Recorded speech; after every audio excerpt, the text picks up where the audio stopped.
안녕하세요. 새날을 주신 하나님을 찬양합니다. 다 같이 기도드리겠습니다.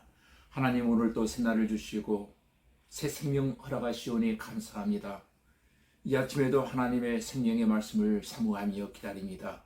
하늘의 문을 활짝 열어주시고 하늘의 은총 우리에게 허락하심으로 말미암아 새 힘 얻게 하시고, 오늘 또 하나님 구하며 간구하는 모든 내용들이 하늘의 은혜로 말미암아 다 응답받게 해주시고, 하나님 오늘 또 보호해 주심으로 말미암아 어디에서 무엇을 하든 승리의 한 날이 되어질 줄로 믿사옵고 예수님 이름으로 기도하옵나이다. 아멘.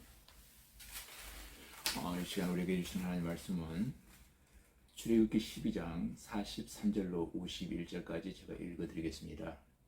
여호와께서 모세와 아론에게 이르시되 유월절 규례는 이러하니라. 이방 사람은 먹지 못할 것이나 각 사람이 돈으로 산 종은 할례를 받은 후에 먹을 것이며 거리움과 타고 품고는 먹지 못하리라.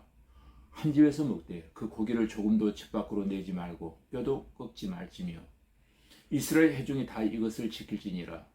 너희와 함께 거류하는 타국인이 여호와의 유월절을 지키고자 하거든 그 모든 남자는 할례를 받은 후에야 가까이 하여 지킬지니 곧 그는 본토인과 같이 될 것이나 할례 받지 못한 자는 먹지 못할 것이니라.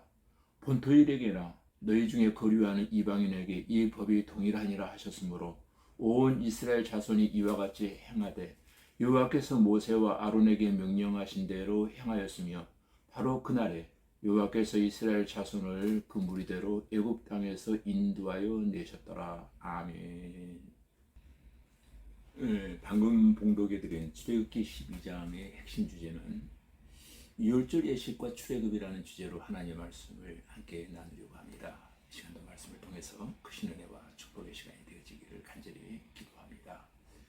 마지막 장자 사망의 재앙의 결과 마침내 이스라엘 백성들이 출애굽하게 된 것을 전제로 하여 그들이 출애굽한 후에 지켜야 할 유월절과 무교절 규례에 대해서 자세히 서술하고 있는 장이기도 합니다. 특별히 하나님께서는 여기서 10번째 재앙과 관련된 유월절 규례의 의미를 강조하시면서 이스라엘이 항상 이것을 지키라고 명하고 있습니다.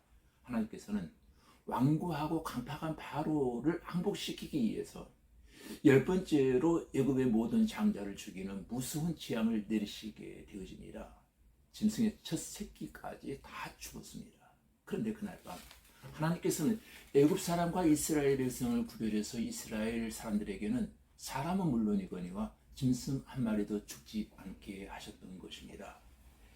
유월절 규례를 정하시고 이스라엘 백성들로 하여금 죽음의 대지향에서 살 길을 가르쳐 주셨기 때문인 것입니다.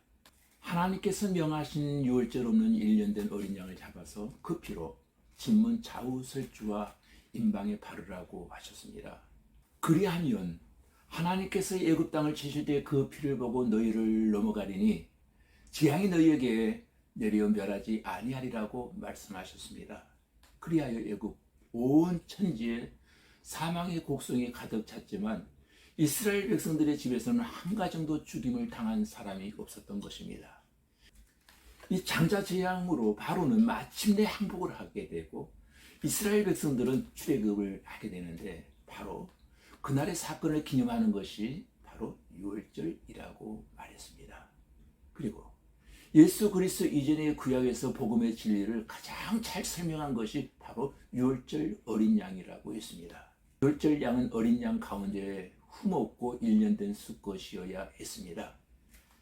병들었거나 온전치 못한 것은 결코 유월절 양이 될 수 없었던 것입니다. 이것은 무엇을 의미합니까? 이것은 흠도 없고 점도 없는 우리의 유월절 어린 양 되시는 예수 그리스도를 대표하고 있는 것입니다. 유월절 어린 양이든 구약시대에 희생된 모든 양이 다 예수님의 모형이라고 할 수 있는 것입니다. 우리의 구원은 오직 예수 그리스도의 대속으로만 가능하다는 사실입니다. 예수 그리스도의 보혈을 의지할 때에 심판은 지나가게 될 것이고 죽음이 넘어가게 되어진다는 것입니다. 어린 양과 같은 예수 그리스도의 보혈이 있는 곳에 구원의 길이 있습니다. 생명의 길이 있습니다. 여러분의 심령의 문설주에 예수 그리스도의 피가 묻어있기를 주님의 이름으로 축복합니다.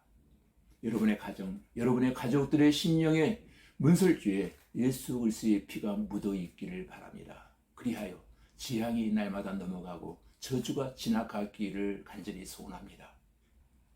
하나님께서는 만일 무교절 기간 동안에 유교병을 먹는 자는 이스라엘에서 끊쳐지리라고 경고하셨습니다. 이스라엘에서 끊쳐진다라고 하는 것은 곧 영육간의 죽음을 의미하고 있는 것입니다. 이와 같이 우리가 믿는다고 하면서 죄로부터 떠나지 아니하고 구별된 삶을 살지 아니한다면 이와 같이 우리도 하나님께로부터 버림받게 되어진다라고 하는 것을 말하고 있는 것입니다. 물론 우리가 믿음으로 구원을 받았지만 그 믿음에는 필수적으로 동반하는 행위가 있어야 된다는 것입니다. 즉 죄에서 떠난 거룩한 삶이 반드시 따라야 한다는 것입니다. 예수 그리스도의 구속의 은총으로 말미암아 죄와 사망에서 구원함을 받은 성도는 정녕 자신을 죄로부터 철저하게 구별함으로써 거룩하신 하나님의 백성으로서의 합당한 삶을 살아가야만 할 것입니다. 그리하여 하늘나라 기업도 영원한 생명도 모두 받아 누리는 복된 성도님들이 다 되어지기를 간절히 축복합니다. 다 같이 우리 기도드리겠습니다. 아버지 하나님, 장자의 재앙으로 예고 온 천지에 사망의 곡성으로 가득 찼지만 유월절 어린 양의 피가 묻은 이스라엘 백성들은 생명을 건져주신 하나님의 권세를 보았습니다. 아버지여, 우리 예수 믿는 성도들이 어린 양 예수님의 보혈을 의지할 때에 심판이 지나가고 죽음이 넘어갈 줄로 믿습니다. 어린 양과 같은 예수 그리스도의 보혈이 있는 곳에 생명의 길, 구원의 길이 있는 줄로 믿습니다. 우리 성도들 한 사람 한 사람 심령의 문설주에 예수 그리스도의 피가 묻어 있게 하여 주시옵소서. 이제는 죄로부터 철저하게 구별된 거룩한 성도의 삶을 살게 하여 주옵소서.